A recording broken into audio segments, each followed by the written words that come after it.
Hi everyone, in today's video I'm gonna show to you how to change Shopify contact form email address.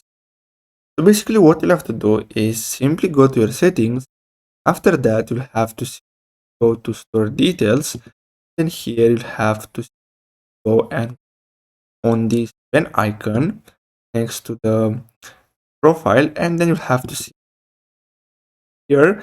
And basically if you want, as you can see, for sender email, go to notification settings. So this will be the sender email, so you'll have to see this one here.